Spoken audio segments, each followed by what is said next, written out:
My gentle awakening. Marlena, I'd just completed my master's degree and had returned to my native Germany from Copenhagen. I found that all my peers had automatically adopted the mindset of being grown-ups and were systematically embarking on the sensible path of getting jobs, building up their careers, and earning money. I, on the other hand, had opted for a volunteering job at an NGO, which is something most people do when they are a little bit younger, perhaps fresh out of college. And even stranger, out of all the options available, I'd applied for opportunities in Kazakhstan, Kyrgyzstan or Georgia, the one in Europe, in that order of preference. I would be gone for a whole year. My choice of opting for those places was not at all rational, and I have no idea what put that region on my radar in the first place other than perhaps curiosity about little-known post-Soviet era countries. I would be stepping away from the familiarity of Europe, as well as from my boyfriend, whom I'd been with for almost a year at that point. People around me weren't being that supportive of my decision either, and I truly couldn't explain why I was going ahead with it, other than to say that a strong feeling was telling me I just had to do it. When it comes to big decisions in life, I have always found that when I don't listen to my mind and just follow my gut, things actually pan out quite nicely. I knew to trust that. That same strong feeling was also saying that I would end up being placed in Georgia, and soon this was confirmed. I was to be stationed in Tbilisi, the capital. I said what I thought was a temporary goodbye to my boyfriend in Germany and headed to Georgia for the year. The nature of the relationship with my boyfriend was such that we both had fairly busy lives and weren't living in the same place, so we would only catch up on weekends. Having such an active tempo was something that I thrived in, something that fueled and fulfilled me, yet I also sensed that I longed for a base, a nest, the kind of existence that would make me say, I'm home. My boyfriend was someone who checked all the boxes, someone that my parents would approve of, but since I'd moved to Georgia and had time to experience things from afar, I'd been growing increasingly aware of my unhappiness.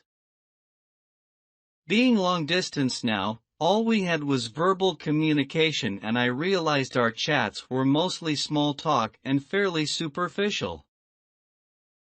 I hadn't yet realized that this was actually a reflection of the lack of emotional depth in our relationship, and so I was always left with this feeling of deficiency that I just couldn't pinpoint and transfer from my subconscious into my conscious reasoning. Suddenly, without the cover of my distraction-packed, fast-paced life, the relationship was standing naked right in front of me, and I was trying very hard not to look at it lest I had to acknowledge its flaws. Everything fit so well on paper. How could he not be the right one for me? It was a dance of avoidance between me and myself. One of us was bound to get tired. The bland, arid landscape of that relationship was actually going to be quite important in terms of the contrast it set to all that was to follow when I met Ellie, but I had no idea of that at the time. My explosive awakening. Ellie, my awakening was not so subtle. It was about 2.5 years ago, and I was living in Lebanon, where I'm from. I was on my laptop studying when my friend Alex dropped by one evening. We were having coffee and chit-chatting about his girlfriend, his friends, and his life in France. I was finishing up on my computer when suddenly, out of absolutely nowhere, a voice popped right into my head and asked, "What are you doing here?" "What the hell are you doing here?" I sat there casually carrying on my conversation with Alex as I quietly responded to this phantom voice in my head. I'm about to finish my degree in business and management. I also just finished my studies in psychology and I'm working while I'm preparing to go to the UK for my master's degree. And what the hell? But there it was again, the same voice, the same question. What the hell are you doing here? I'd been meditating regularly for about 5 years at that point, so my senses were rather open. My mind silently responded, well, what should I be doing? The voice said, get the hell out of here. Wow. I told Alex I needed to go to the bathroom. I went to the bathroom in a daze, shut the door and splashed some water on my face. As I slowly raised my head, I caught a reflection of myself in the mirror, and I could not recognize myself. The face staring back at me was a stranger to me. I was out of breath. What in the world was happening to me? I went back to the room, downed my coffee, closed my laptop and I said, Alex, listen, no more. He said, yeah, funny. What do you mean no more? I said, no more. No more study and no more work, I'm traveling. That's it. I opened up my to-do list. What was on my list? Yoga and meditation teacher training. Bingo! That's what I was going to do. What's the country that it comes from? India. Okay, let's go to India. Done. I booked everything, saved as much money as I could, said goodbye to life as I'd known it, and the next thing I know, I was in India doing my yoga teacher training.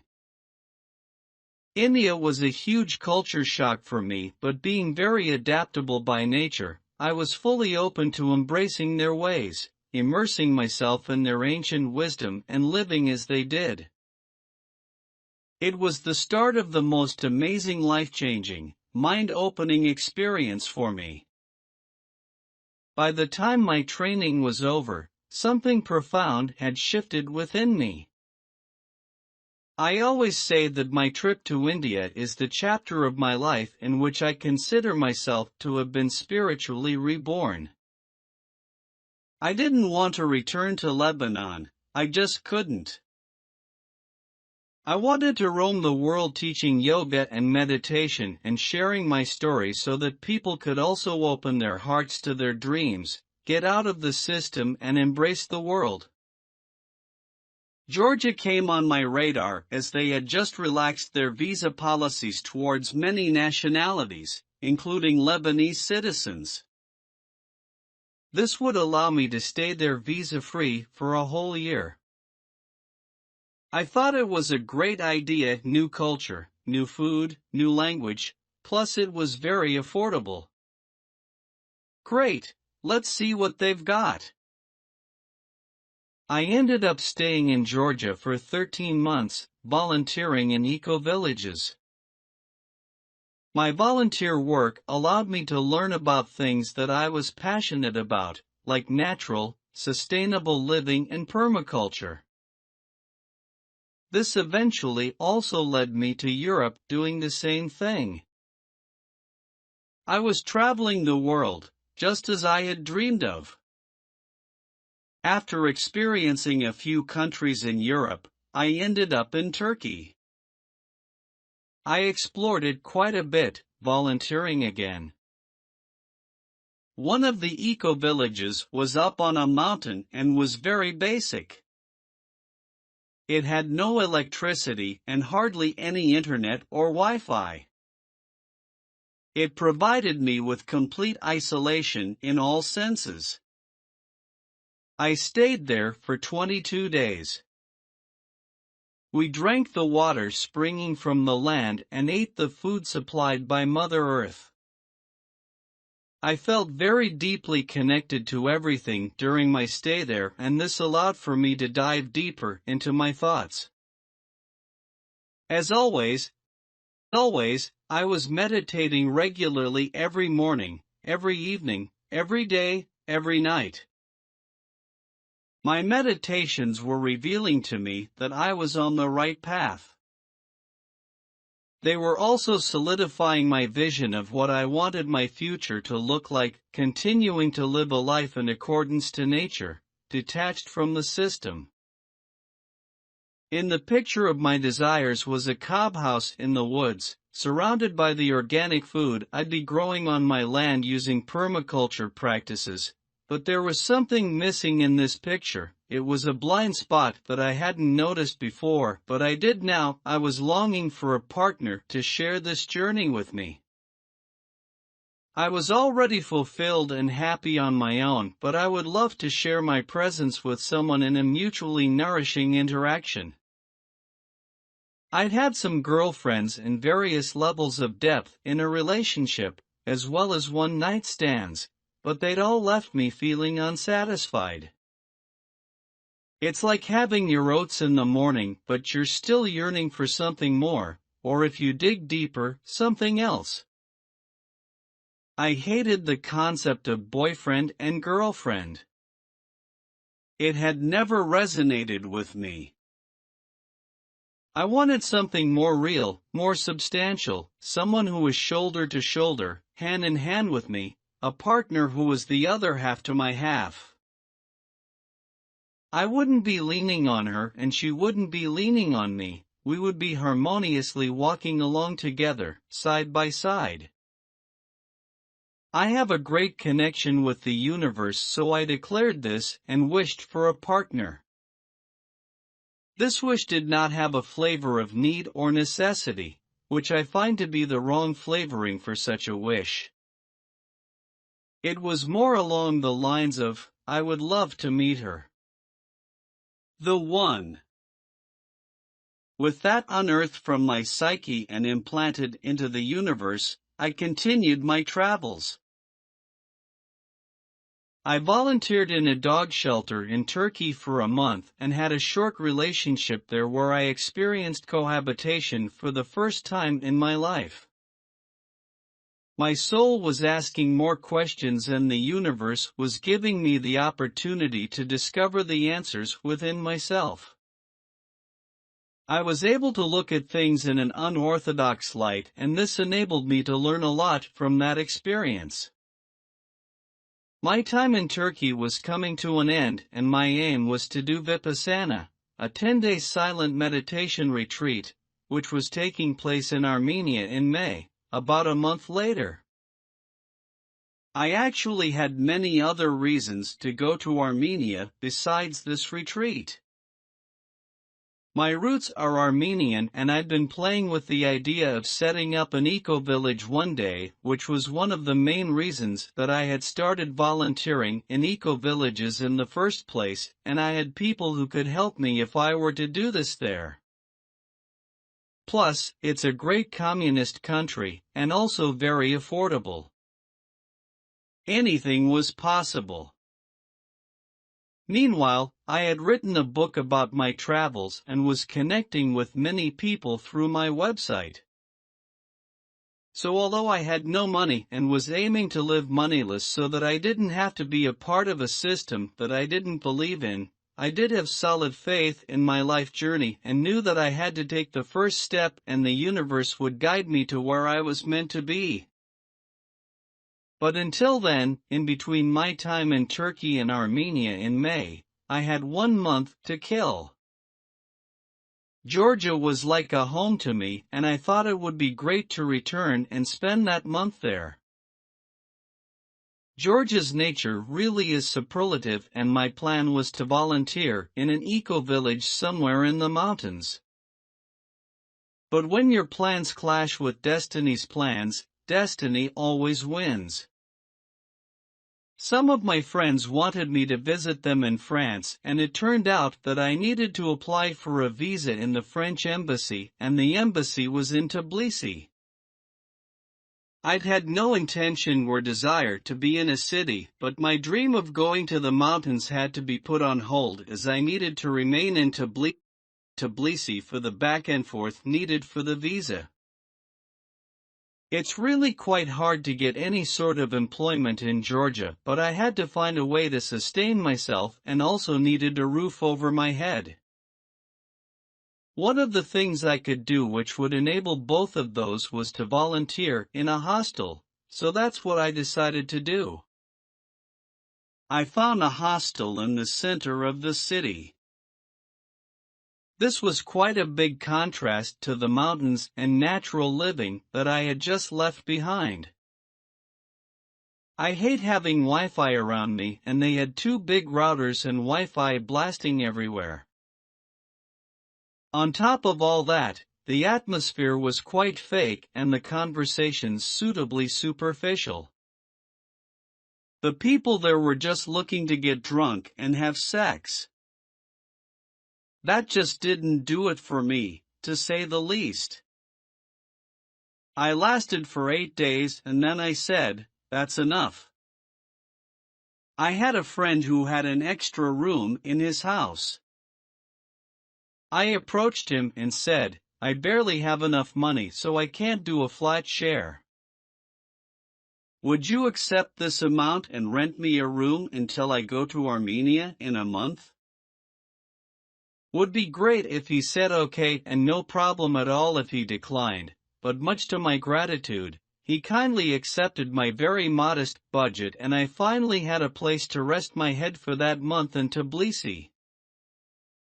Marlena, although Tbilisi is also a big city like the one I had left behind, it was somehow providing me with a mental space where I was able to detach from the engulfing hustle and bustle and retune and reconnect within. I was getting back to my meditation practice.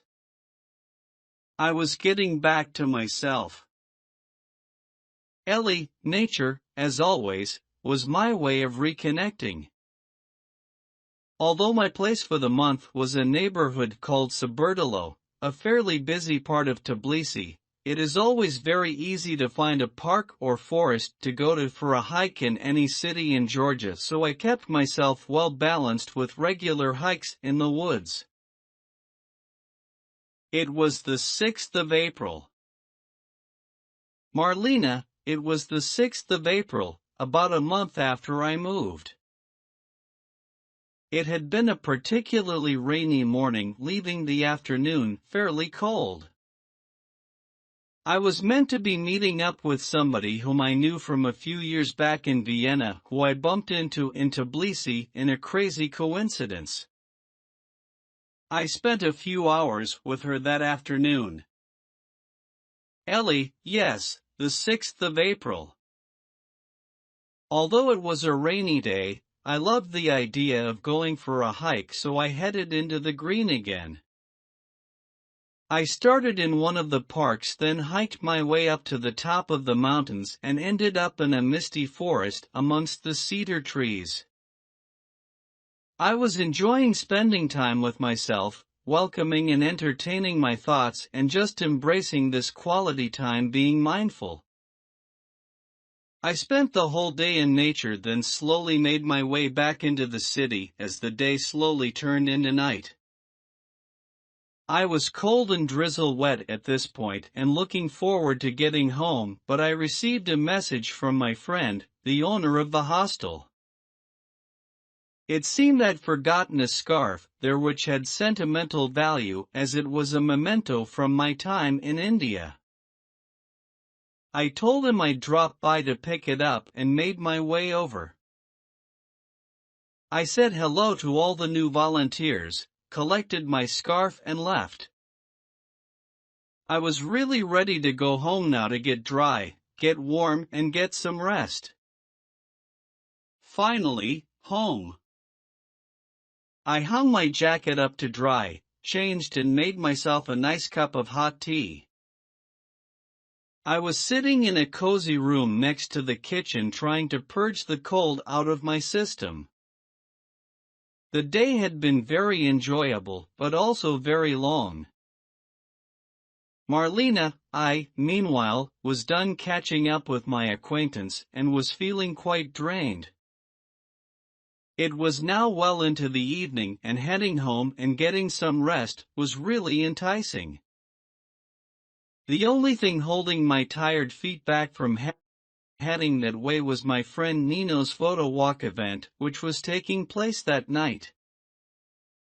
To be honest, I was really not feeling up to going for many reasons. It had been a really long day. I didn't have my camera with me, except for the one on my phone. It was already dark, I didn't feel like walking, and, perhaps more importantly, I wasn't in the brightest of moods. Should I just go home? Or should I head to the photo walk? Ellie, just around that time, I would have been browsing Facebook. I had already clicked interested on Facebook for Nino's photo walk event before, so it had popped up again on my notifications. It was around 8:30 or 8:45, and I was questioning whether I really wanted to quickly pull myself together and rush there. I needed to get on the subway, switch and take another connecting train. I really wasn't sure if I could be bothered or if I had any energy left for anything anymore. In addition, I didn't even have a camera. I simply didn't own one. My relationship with my phone is very different than what is the norm, and I don't always carry it with me by default like everyone does. I always had to see how I felt about it. Did I feel like taking my phone with me that night? No, I didn't. So I wouldn't even have anything to take photos with at this photo walk event. Nino seemed like a nice girl, but I didn't know her all that well either. Marlena, another important point that I couldn't ignore, I don't even like taking photos. You can see why my motivation to go was so low. Ellie, what was I to do? I took a quick look at the people responding to the event invite. They seemed like a nice, cheerful crowd made up of a lot of expats from different backgrounds. Seemed like they were all going for a photo exhibit and a drink afterwards too. Marlena, next to my long mental list of reasons not to go, was one simple reason why I should go, and it was one that was close to my heart. I really did want to support my sweet friend Nino, who was organizing everything. That thought trumped everything else. I managed to gather the final remnants of my energy and started to make my way over to the event. Ellie, finally a decision clicked into place for me too. Okay, I'll just drop by, why not? I thought. If they accept me and we mesh well, great. If not, it'll be a case of thank you very much and goodbye. No problem. 2 trains and some rushing and walking later, I'd arrived. Nino and a bunch of people were already there, so I greeted everyone. We were all standing in a circle, and about 3 minutes later Marlena appeared, breaking into the circle right opposite me. She stepped forward to give Nino a hug, then stepped back again into that spot right in front of me. Now we stood facing each other. And then I looked at her and she looked at me.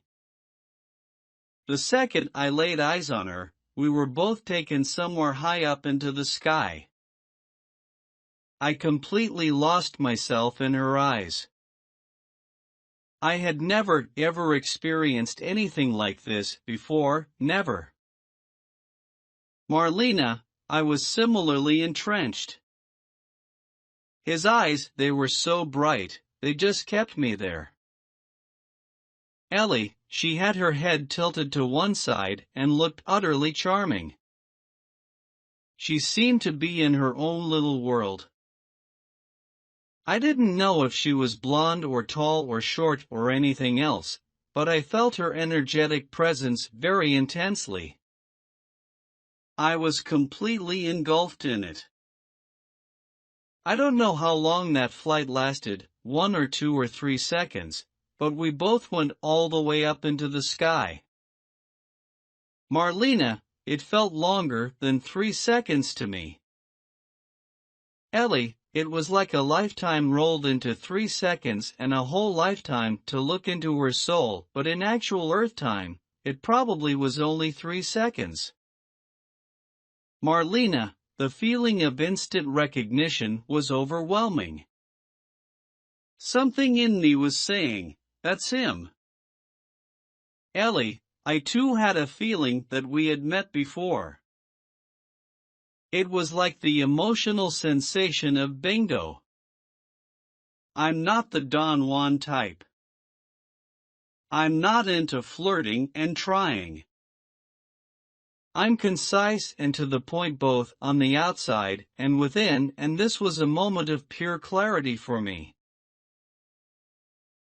Marlena, I think there was a short introduction, but I couldn't remember anyone else's name, I just remembered Ellie's.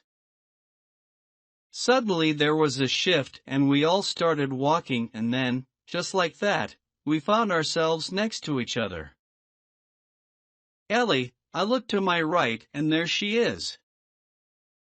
Normally I don't care for superficial conversations. "Oh hello, I am Ellie. I come from Lebanon, don't give me that stuff." Marlena, I too dislike small talk. It's something I'm not very good at. It can't shed light on what makes a person who they are, what they have done, what they have lived through, what was it that shaped them.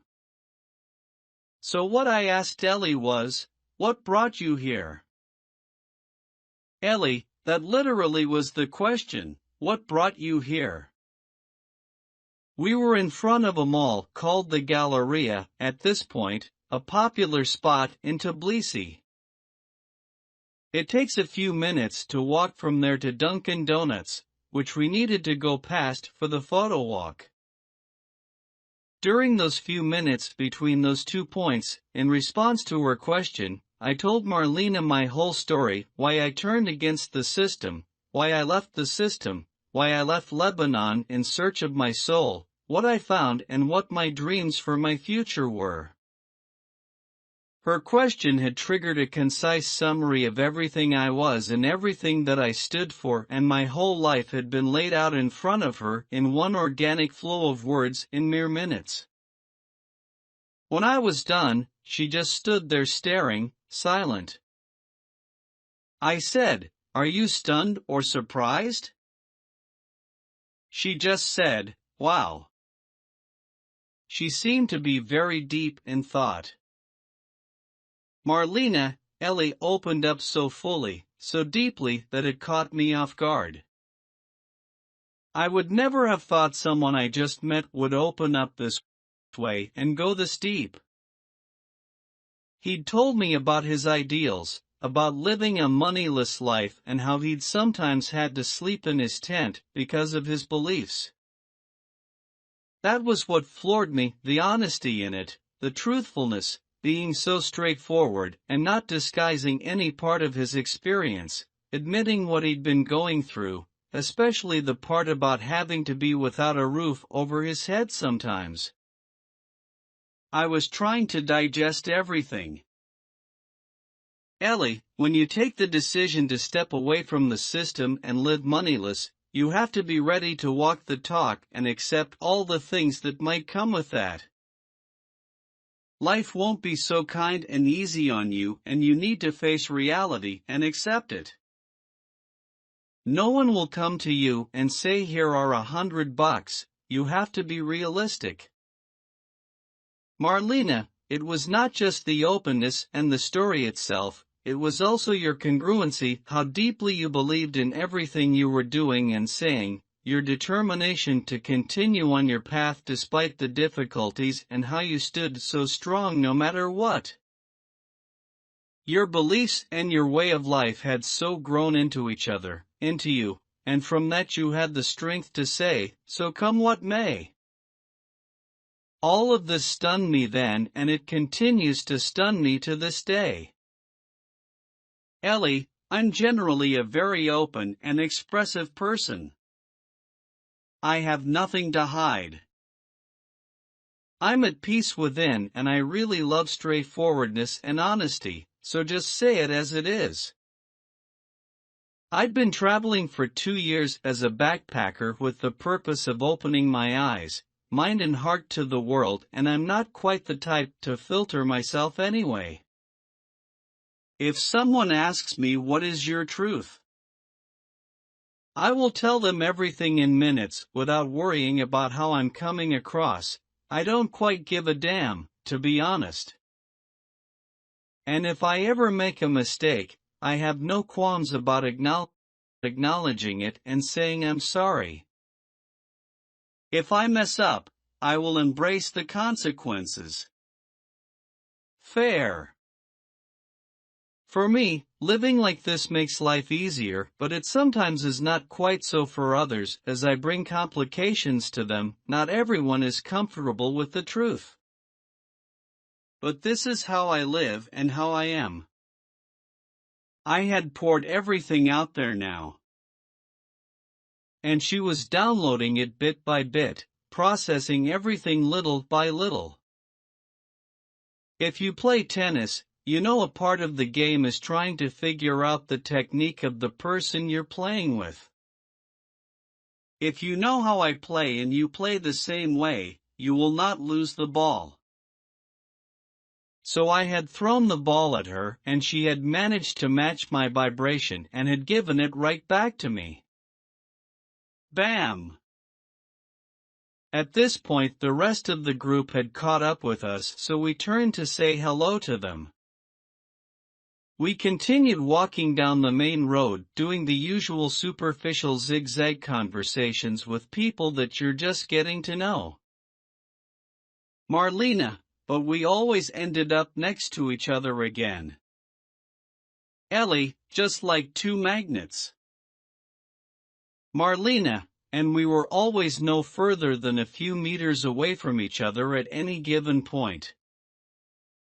Ellie, I always had her in the corner of my eye, keeping an eye on her. Marlena, and I, as well as an ear too. Ellie, as did she. And Marlena, we had a sip of wine, but the eyes, they were communicating on another realm. Ellie, it was a perfect way to blend. Marlena, yes it was, very much so. We couldn't speak across that huge table, but our eyes would not stop communicating. Ellie, we continued to chit-chat with those around us. A little later, I turned once again to grab my glass of wine and we had another magical moment. Marlena, I don't think I can replicate that move ever again, but I picked up my wine and I raised it, but only to him. Everything and everyone else faded away. There was just him and me. Ellie, and she did the same head tilt that she made when she first saw me. Her eyes were speaking again and they were saying, I'm here, don't forget about me. I'm still with you and I'm not leaving without you. Those were the silent words she was sending me with her eyes. It was a very special moment again just between her and I. Marlena, throughout the night, our eyes never stopped talking. One goodbye and she slips away. Marlena, eventually the night started to come to an end. Slowly people started to leave.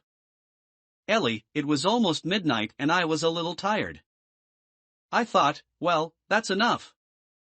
I'd had enough of the current state of things, but in no way had I had enough of Marlena's company. I really wanted to go somewhere, anywhere, with her. I was hopefully curious as to where this might lead, but without expectations. With a few words and gestures to each other, we decided to get up and leave.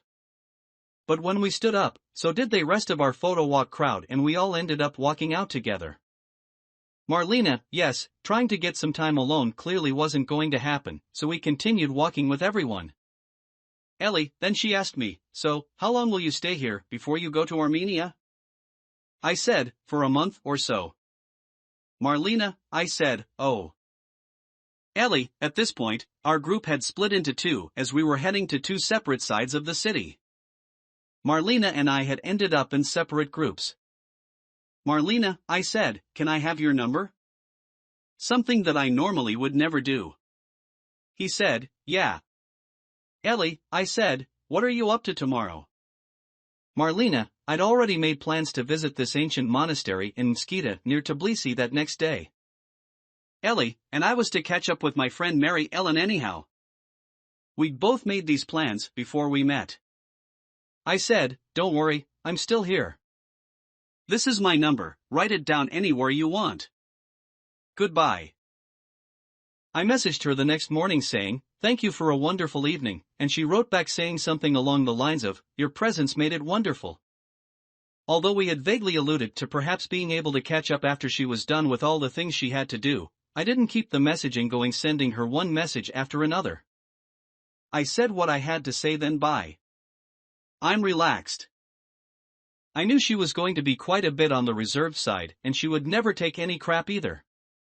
Marlena, at that point you didn't know the reason that I was still officially in a relationship. Ellie, I had no idea. She didn't tell me, and I didn't even think to ask because of what I saw in her eyes. They had told me all night that there was no one else. And all in all, we had spoken less than 30 minutes at that point. So, we didn't end up catching up the next day, which was expected, but what did surprise me was that she kept me on pending mode a lot, which is something I really dislike. Of course, I still didn't know that she was dating someone else, so it didn't make sense to me after how we'd connected. If I messaged her in the morning, I could see that my messages had reached her phone. Perhaps she couldn't read them at work during the day, which was possible, but in the evening when you're home or having dinner, there is no reason to not look at them. And, when those messages remained unread even the day after, that didn't quite make sense to me. What is the silent message you are trying to send me then? Marlena, yes, I did put him on pending mode a lot, but it was not intentional and definitely not because I was indifferent.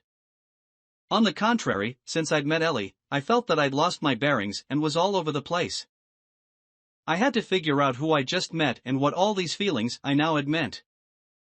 In line with that, I'd embarked on a mission of researching all that I could on love and soulmates and understand how these things worked.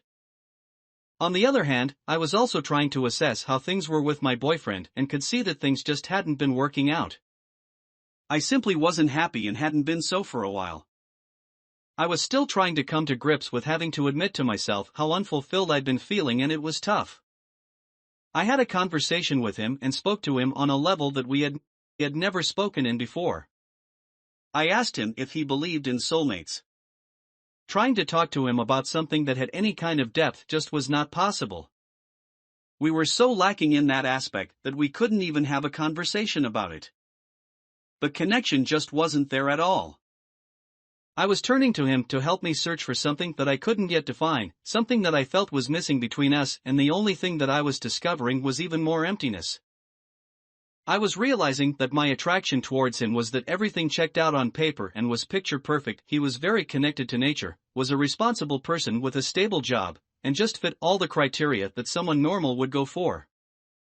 And I didn't want to admit to myself that I am not looking for something normal. I'd been meditating for years, and this was something that I held very dear to me. I had never shared this thing that was such an important part of my life with him, and he had never cared enough to inquire about things that made me tick. This was already a red flag on both counts, but I'd completely ignored it. Meanwhile, on the other hand, I just couldn't help but notice how different things were with Ellie.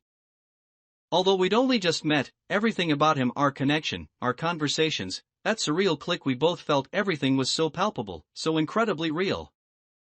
It wasn't just a casual crossing of paths, there was so much more substance to it. If we summed it up, Ellie and I probably had only spent a total of 30 minutes in conversation that night that we met, yet I could already sense the authenticity and significance of what transpired between us. Still, no matter what my confusing roller coaster questioning and reasoning sessions were revealing, the fact remained that I was officially with someone else and things were too overwhelming for me to process all at once.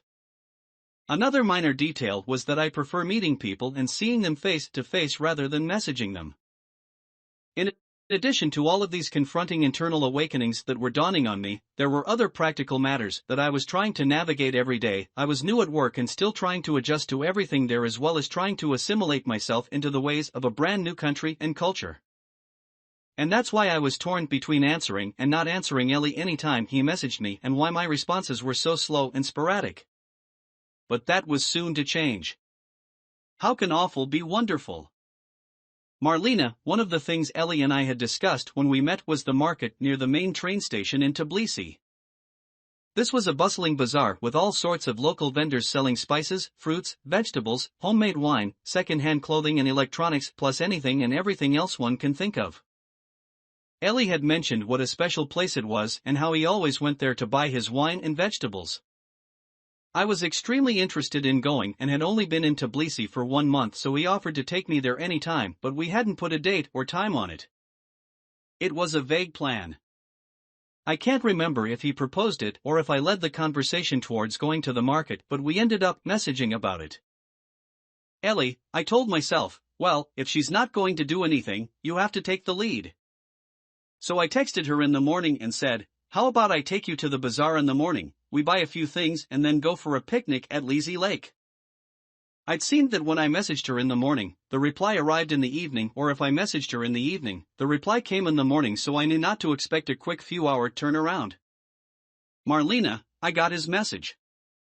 There were so many voices and opinions about what I should do. I was under a lot of influence from a lot of people, not to mention my inner debate with my conscience around what would be right or wrong. I was so curious about Ellie and all that he had triggered within me. Who was this person? What did it all mean? What would happen if we just went to the market? I finally responded that evening saying, that would be awfully wonderful. Yes, I would love to. Ellie, it was late for me and I was getting ready to wind down. My usual routine was to do my meditation then sleep around 9 p.m. I received her message. My mind was sleepy, I didn't have my glasses on and my vision was blurry. I have an old-fashioned Samsung phone which only displays the first few words of any message as a preview. To see the full message you actually have to click on it. So when I received her message, all I could see in the preview pane through my sleepy eyes was, that would be awfully W. Oh, okay, I thought, this isn't gonna work. I should have finished that first night with her, maybe had a one-night stand, and then forget about it. I'll probably delete her contact details tomorrow. I was probably mistaken, she's not a fit for me. That's it, done. I put my phone on airplane mode and went to meditate and sleep. I woke up the next day. It was Thursday and I had a very busy day ahead. I went through my usual routine, breakfast, yoga, meditation, always so good. It was after that, around 10 a.m., that I checked my phone. I clicked on her message and that's when the full message was revealed to me. That would be awfully wonderful.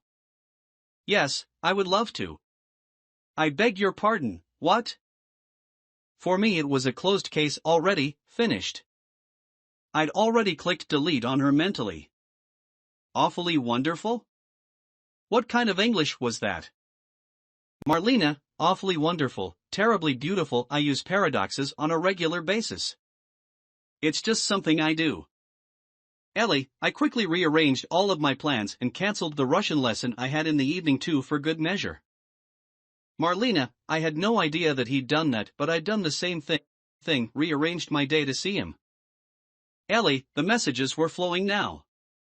When can you make it? 4 is okay. Great. Liberty Square? Okay. Oh my God, it's working. We agreed to meet up at 4 o'clock instead of in the morning, and that was it. I said to myself, okay, this is not a date, but you are going out with her, so just be yourself and let her accept you the way you truly are in all that you are, the way you think, the way you speak, the way you practice life. I wasn't about to change myself for anyone, and nobody should. I was a take me or leave me kind of package. My favorite clothes are those that would definitely not be acceptable for any kind of meeting in society's norms, not at all. Still, I put them on. Marlena, you were wearing your favorite t-shirt. Ellie, my favorite t-shirt is kind of torn. It's not appropriate for any occasion, but I love it. Marlena, I don't think it should even be called a t-shirt because it is not. Ellie, I guess technically it's not a t-shirt. Marlena, ripped. I've been raised to be respectful towards others, plus who am I to judge someone else's appearance?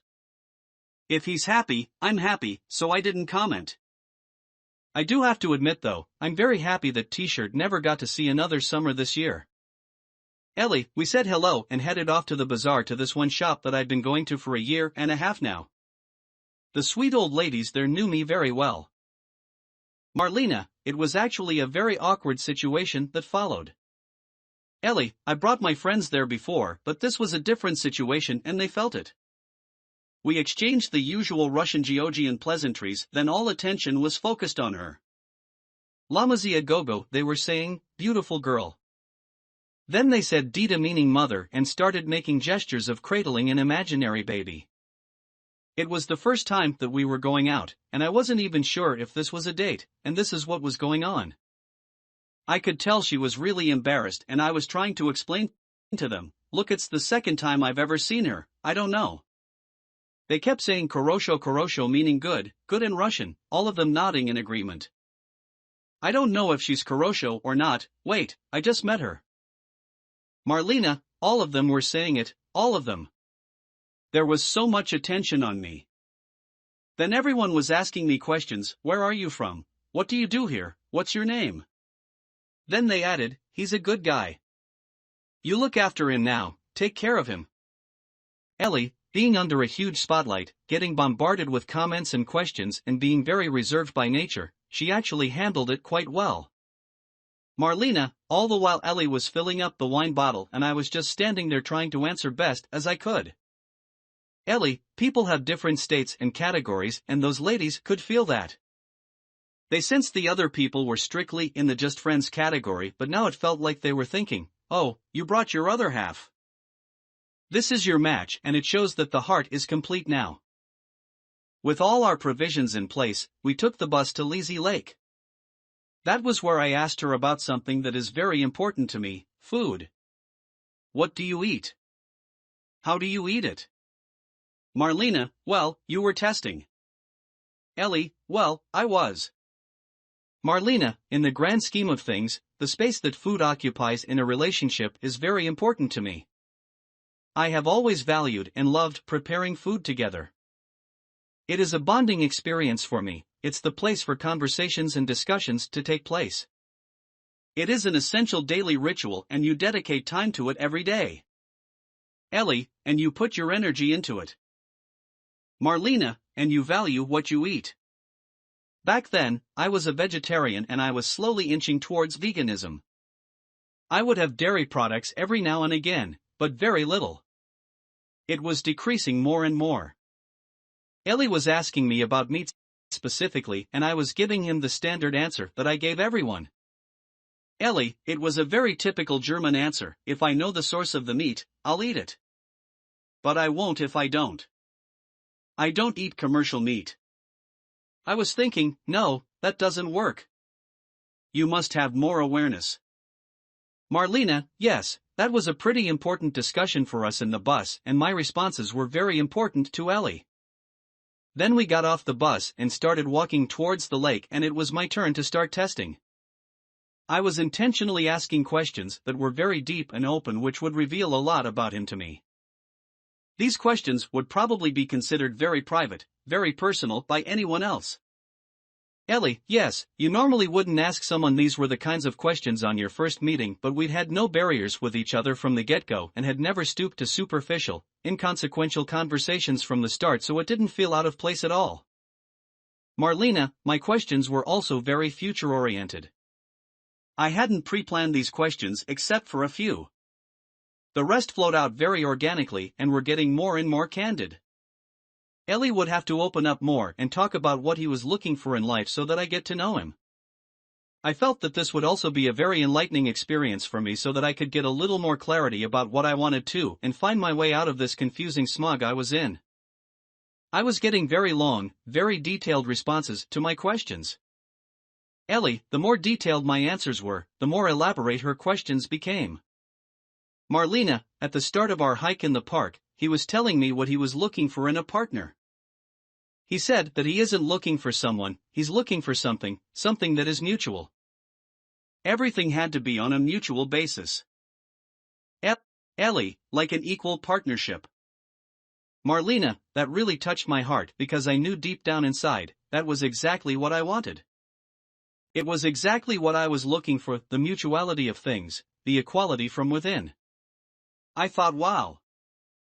I'm not sure whether you're aware of this, but that was one of the moments for me where something pretty important clicked into place. Equality and mutuality, our shared values right there, side by side. Communication as the basis of love was another thing. Ellie, I was telling her that I'm really looking for a partner, not a fling, not a one-night stand, not the boyfriend-girlfriend thingy, but a mutual, equal partnership. She just kept on looking at me. When I mentioned the part about equality and mutuality, I sensed that it really struck a chord with her. The part that stunned me was when she said, "That's why we are here, to see where this might lead us." To me this meant we're here to see where this can go, where we can go. It was like when you're needing a document to be signed then stamped, and suddenly it's signed, stamped and also sealed, that's when the deal is done, and for me that moment signified our deal being done. Finished. We hiked up and then found ourselves under a tree encircled by many other trees. We lay our blanket down and were snacking on fruits and vegetables as we sipped our wine. The sun was slowly setting between the mountains and we were watching it. Marlena, we were talking about our connection and relationships with people, and I can't remember what it was that he said which triggered it, but just like that, my tears started to roll down my cheeks and I found myself crying.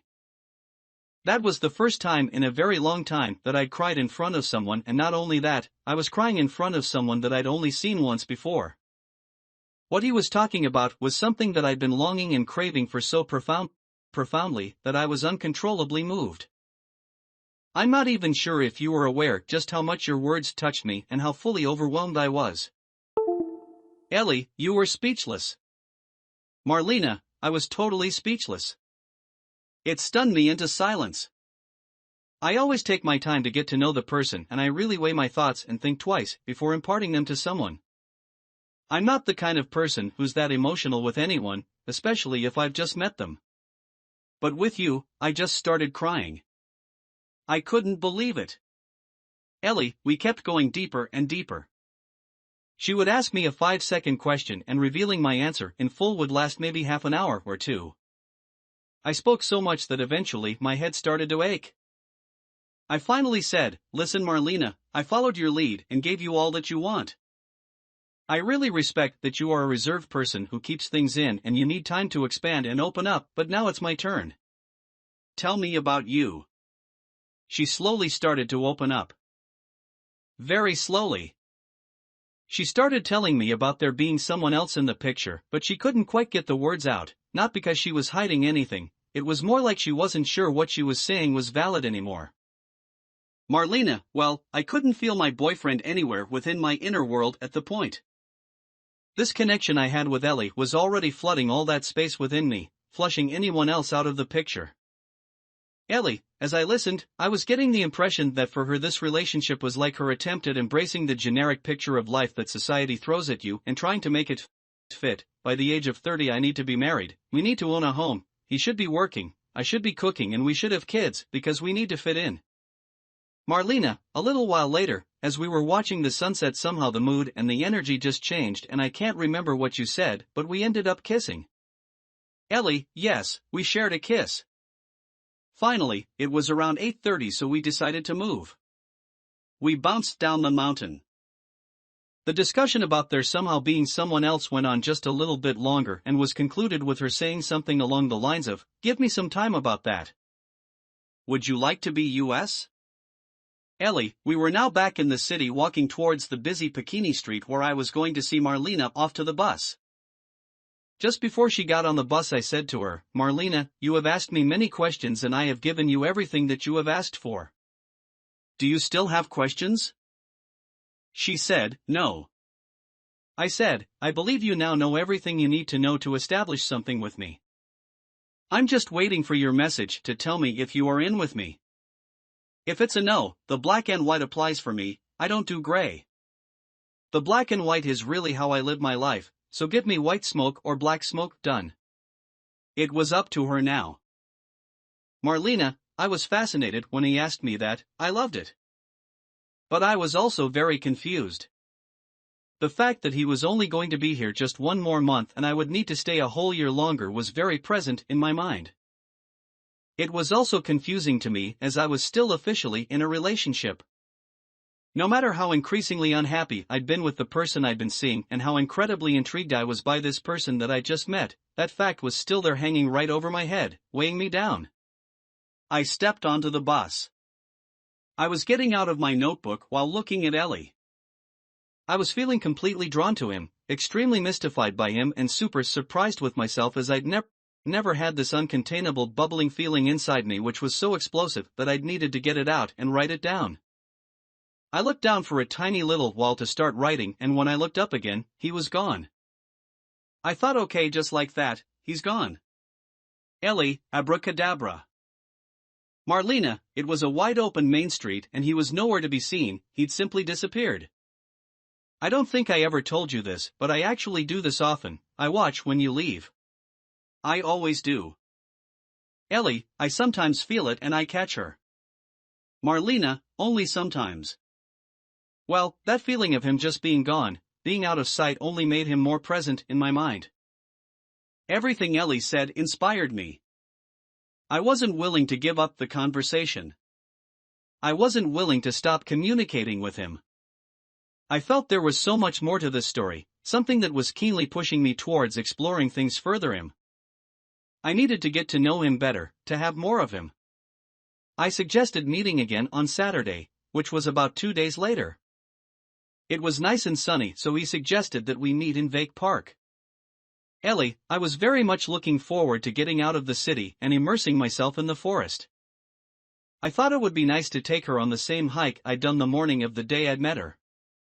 Marlena, we were supposed to meet at 10 a.m. I got to the park and I put away my phone. I'd been journaling a lot those days, so I was writing as I waited.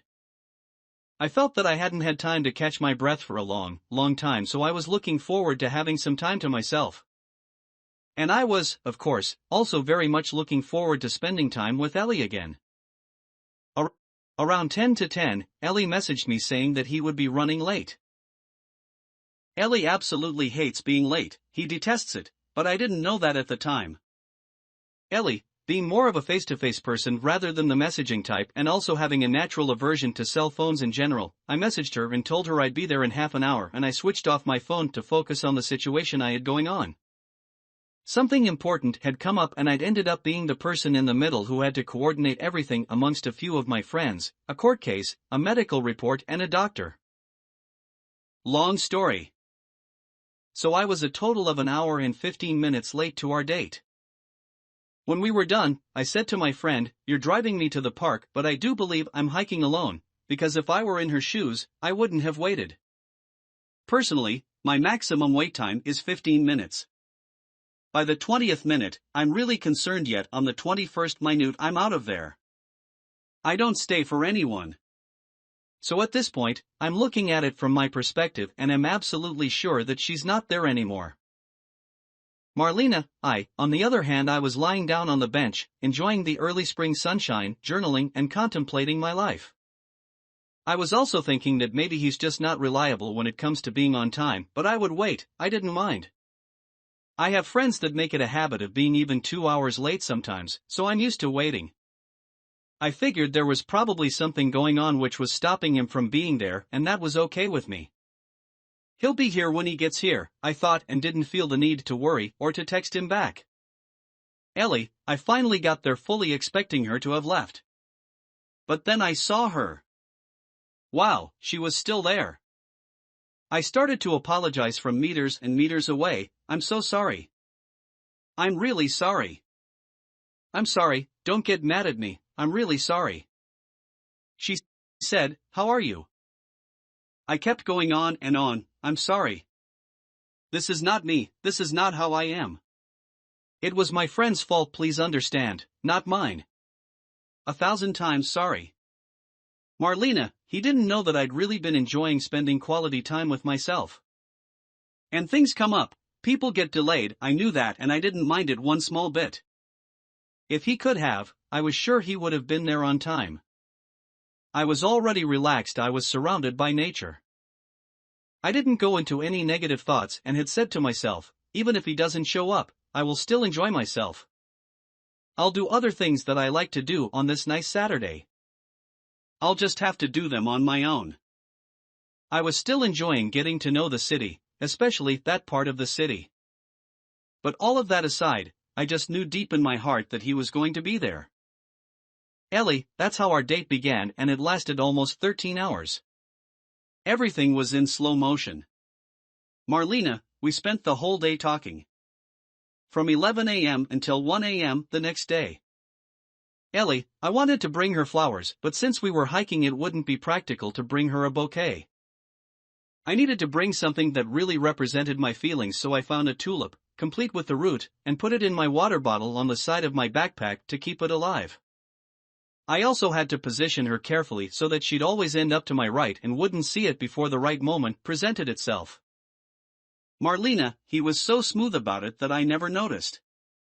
I was busy focusing on the trail and was also completely immersed in our conversation, so I had no idea. We walked up to the other side of the mountain. We took a small detour, went down this valley and saw a placid stream where the spring poured into a little canal. We decided to take a break there. Ellie, I love being barefoot, so we took our shoes off and connected our feet to the earth and were relaxing. It was the perfect moment. I said, Marlena, close your eyes please, and she said, okay, and closed eyes. I brought the tulip out and placed it right in front of her and said, please open your eyes, which she did. Marlena, tulip is one of my favorite flowers. Ellie, I didn't know that. Marlena, I adore flowers. The times that I'd been given flowers was very limited, and it was always a bouquet or something dark which I knew wouldn't last long. Cut flowers are nice to look at, of course, but watching a flower grow is something completely different. This particular tulip was on the verge of blossoming and still had its roots so that it could be planted. So I was really delighted, touched, and overwhelmed. I didn't know what to say. I knew there were appropriate words for moments such as these, yet I had no words, absolutely none. They had completely deserted me. Again, I was completely speechless because of him. I'd lost my alphabet, I'd lost everything, and that wasn't the first time I lost my alphabet around him, and I still do. Ellie, we planted it on the other side of the canal. It was symbolic for us to plant something beautiful together and set our intention for it to grow and blossom. Then we laid out our fruits and were snacking on them as we continued talking. There was nothing around us except for the birds, a soft breeze and the cooling stream. Marlena, just the sounds of nature and Ellie and me. Ellie, that's when we felt the power of the magnet pulling us towards each other. The torso was calling out to the torso, the body was calling to the body, and suddenly we were kissing passionately. We were in this great setting, very natural, very romantic, it was brilliant.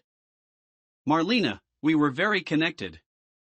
Ellie, our kisses got even more heated and soon we didn't have our tops on. In the natural flow of things, at times like these, your animal instincts take over and the urge to go further and further arises. But sometimes, you get this other feeling that overcomes that instinct, this feeling of deep connectedness with your partner that is way deeper than anything physical. This feeling uplifts you to a space beyond that lust and you find yourself at a point which is so much higher, so much more profound than any human instinct that the idea of sex feels quite elementary compared to this connection that you are feeling. And suddenly, sex is not your aim anymore, you have surpassed above and beyond and transcended to bonding on a level that feels really quite divine. It was in that elevated state of being that I was able to open my eyes and connect with her eyes. They were so bright and had so much depth in them, they had so much to say, it was as if there was like a whole documentary going on behind them. I was able to meet her in such intuitive depth that I was able to see way into her soul through those eyes. Marlena, things that he couldn't see until then. Ellie, then I stopped. I was already hugging her, but I held her tighter and said, "You want to say something?" "Don't worry, I've got your back." Her body was leaning into me, her warm skin on mine. I kept rubbing her back and holding her and holding her and holding her. Marlena, it was a really big moment because Ellie was holding me and looking at me and I was looking into his eyes and I could feel there was something inside me that was moving higher and higher and higher. Ellie was gently guiding me saying, "You want to say something, say it." Ellie, I felt the words, they were rising and rising. Then all of a sudden, she looked at me and said, "Marlena, I love you." Those words flowed out from such a deep place that I didn't even know I was saying them until I had finished saying them. This surprised me as much as it surprised him, and it was just as true then as it is now. Ellie, something went bang in her mind. "I love you." It was just the second time we hung out, but there they were, those words. I rubbed her back and said, "Don't worry, I'm with you." Her second sentence after that was, "I've never said this to anyone." Marlena, I hadn't. Ellie, so it was a double boom. It was boom and then boom again. "You are a 26-year-old traveling adventurer, and so am I, and you've never said these words to anyone?" She said, "No." Marlena, I never felt that there was a person that made the sentiment arise which might have triggered that expression out of me. There had never been an occasion which I felt the words were well placed and valid in any context, so I'd never said them to anyone before. Ellie, although I don't consider myself a very romantic kind of guy, I, on the other hand, had said those words before to the women in my life. So, I knew the taste of that. But now when I say, "Marlena, I love you," the taste is completely different. The taste of saying something that you really mean has a different flavor to it. Looking back and comparing the taste of the two flavors, I can say that when I'd uttered those words before, I'd been faking it. This was not done in a deceitful, calculated way, since the first person I was lying to was myself. I can see that the words were said those times just to have a woman next to me, someone to share my moments with. Now I know the difference. Suddenly, some hikers appeared out of nowhere and we had to quickly pull ourselves together and pretend we were just sitting down, taking a break from our hike. Marlena, thank God that they were far enough for us to make ourselves presentable again. Ellie, we packed up and continued to hike between the cedar trees and the small Georgian village beyond them. The conversation we had then was one of my favorite ones. I loved everything we discussed because Marlena and Ellie had now become us, and my life and her life had merged, and it was now our life. We were discussing how we would make this work, where we were now, and how we were to plan our shared life going forward. We took what she wanted, what I wanted, and talked about how we could merge it into one and do something we both wanted. Then we started discussing marriage. To me, what people refer to as marriage doesn't exist. Two people will stay together with or without a piece of paper signed in front of some man who represents some government or church. From what I've seen, the difference the paper makes is that when you sign it, people remain together even if they are unhappy because of the children or the money that will be taken from one of them, or the government will be creating obstacles, or because the church will deem you to be a sinner. What good is that paper if nobody is happy? But when you are happy, you will remain together for decades and decades, despite any paper, contract, or document. The thing that keeps you together is the connection and the love, as it should be. And if those are not there anymore, any of us can open the door and leave. We don't need a piece of paper to tell us, "Ellie, you love Marlena, and Marlena, you love Ellie. She knows I love her." We get married. Twice. In 4 months. Ellie, saying that, we did get legally married about 4 months after meeting, just for ease of logistics and for being able to live together and travel around the same countries. But to us, our real marriage took place this one magical night. That was the night our souls merged in marriage. Marlena, it happened way earlier than our legal marriage. Ellie, we're jumping here, but I'll take you to this night. It was before we even moved into our own apartment. She was still living in a shared flat. I don't recall what happened earlier that day, but I do remember that night. Marlena, it was on a full moon. Ellie, full moon and way past midnight. Marlena, it was also during a period where we went to bed really late and woke up really early. We woke up at the same time in the middle of the night. That happens to us quite a lot actually. Happened on that particular night too. Suddenly we were both wide awake. Ellie, you know when you sleep your soul leaves your body. When we woke up we were like zombies because they hadn't returned yet. Her room was very spacious and had a big window. The moonlight was streaming in through it and casting its light on both of us. We always have a blanket on the floor because we always eat sitting on the ground, so we sat there. We were cross-legged and facing each other. We were very close. Marlena, we were sitting apart from each other but very close. We were touching each other, but it felt like we were not touching each other. It was strange. Ellie, I was looking at her and she was looking at me and we were talking. I wouldn't be able to tell you the words or sentences that were spoken, but there was a very high intensity of connection. Marlena, what I recall is looking into Ellie's eyes and sharing emotions, experiences and stories. I don't remember the content, but we had never been like that before. We were sharing our deepest selves. That's where we both opened up fully and where we feel we fully committed to each other and our souls merged into one being. Ellie, every night is special, but that night was a particularly remarkable night for us. And this is where I committed to Marlena and she committed to me.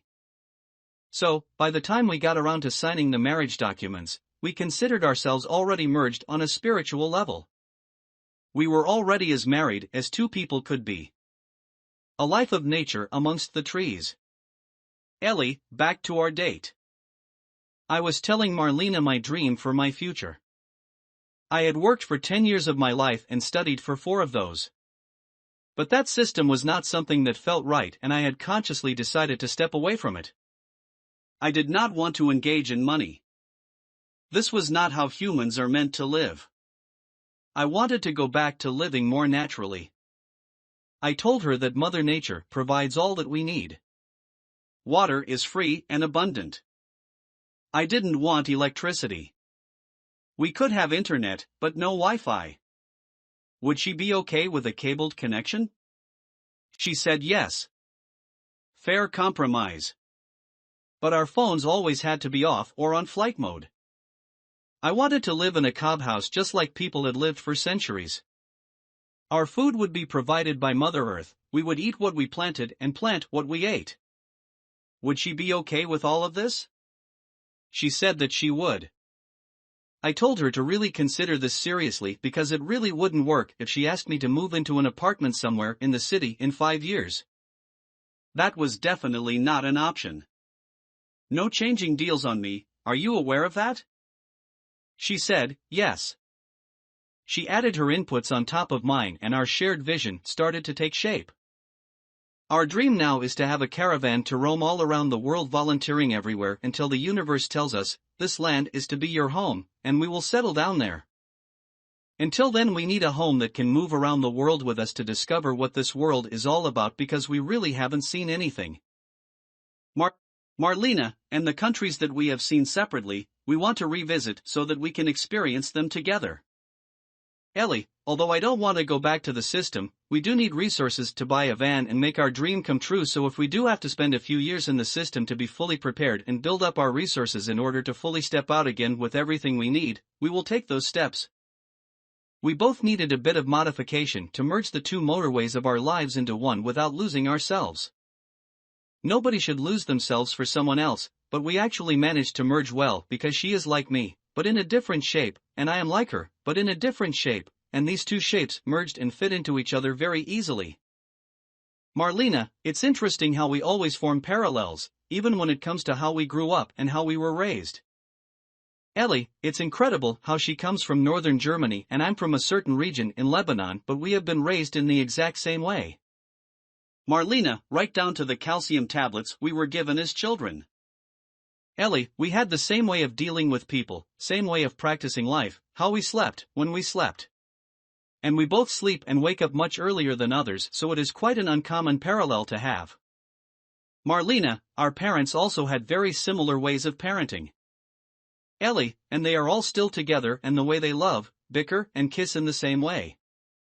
Marlena, and at the moment they are all going through the phase of having to cope with their children transitioning into adulthood and leaving the nest. Ellie, saying that, they are all equally thrilled that Marlena and I have found each other. Marlena, I started opening up more and told Ellie things I'd never told anyone. We delved into other practicalities and discussed things like our approach to money. The more we spoke, the more similarities would pop up. We had a wonderful chat about day-to-day living and how we were going to do it, because there was no way we could figure out our life together if we were not actually living together. Ellie, that was my first condition. If we are really going to be partners in life, there is no way that I live somewhere and you live somewhere else. We had to live in the same space, otherwise how will I really know you and how will you really know me? Marlena, we talked and talked, we were discovering so much about each other. Ellie, finally, we hiked all the way back into town. We bought some cucumbers, carrots and tomatoes, sat on a park bench and had them as dinner. Saturday had now turned into Sunday, as it was around 1 a.m. when we finally said goodbye. Goodbye my past, hello our future. Marlena, and that was the same Sunday which I broke up with the guy that I was dating. I'd put it off as much as I could, but it was time to accept the fact that something needed to be done. It was long overdue. I don't like dealing with these kinds of situations, but my mind was clear now and there really was no other option but to have that conversation. When I was around Ellie, I felt more like myself than I had in months, if not years. Ellie had very organically infused himself into my thoughts, heart and life just by being himself. There wasn't a trace of anyone else anywhere within me anymore. It did take me a lot of strength to have that conversation with my ex, but when I did, it also paradoxically felt very natural, like all the correct words had finally found their rightful places. We only spoke once more after that, and this time, the conversation was very genuine and sincere. For me that was a very good ending. I feel it was the first time we actually had such an open and deep conversation.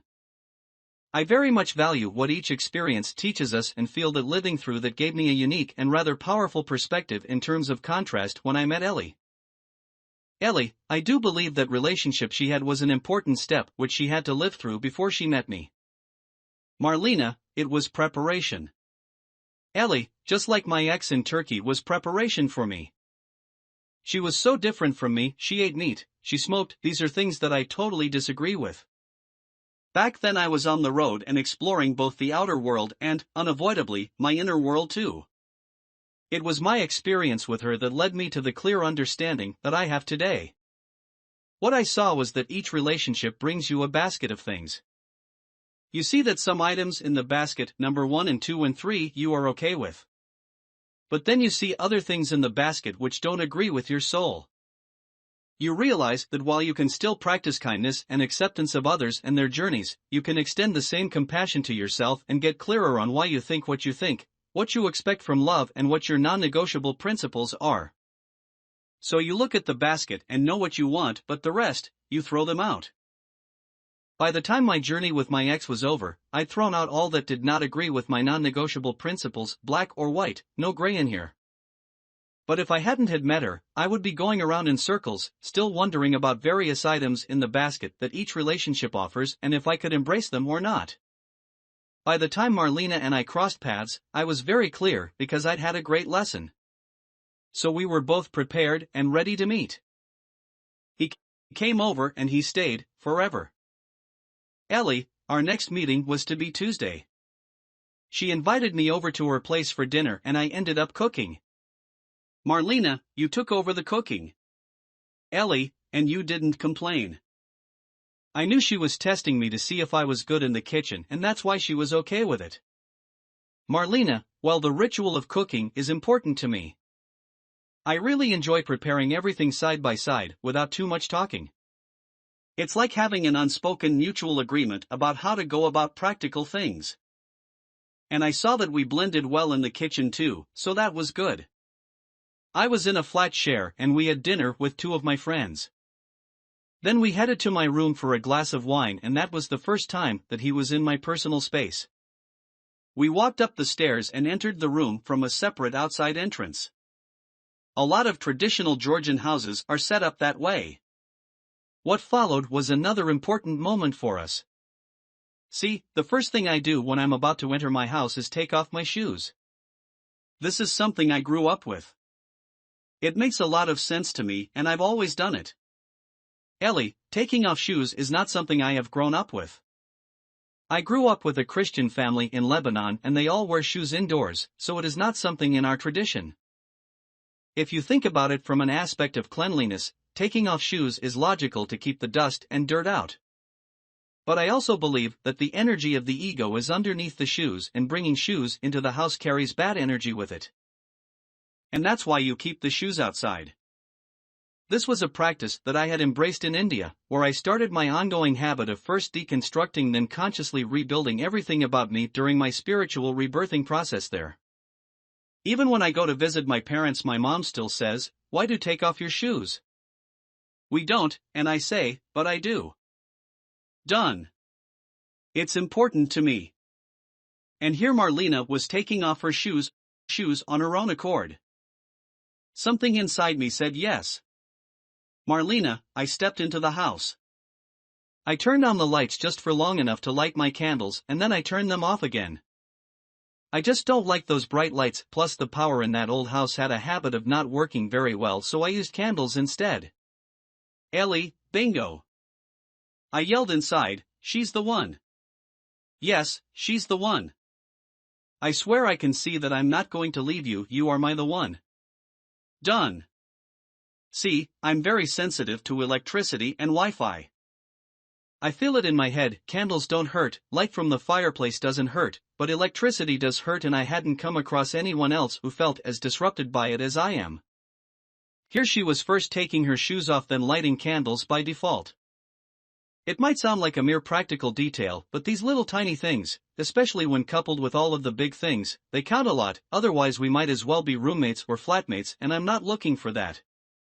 I'm looking for a partner in life, and there are different requirements for that, and if these small things which complement the big things aren't there, you can't have a proper life of partnership together. So seeing her so naturally do these small things that people would never do, things that were so important to me, was like confirmation over confirmation. Marlena, it was a lovely evening. It was also the first night we lay next to each other, so we were trying to adjust. When Ellie eventually went back to sleeping in his natural position and I went back to sleeping in my natural position, we saw that even those matched. Ellie, I found that sleeping in the Shavasana position really allows my energy to sink into Mother Earth and grounds me, and that's how I sleep.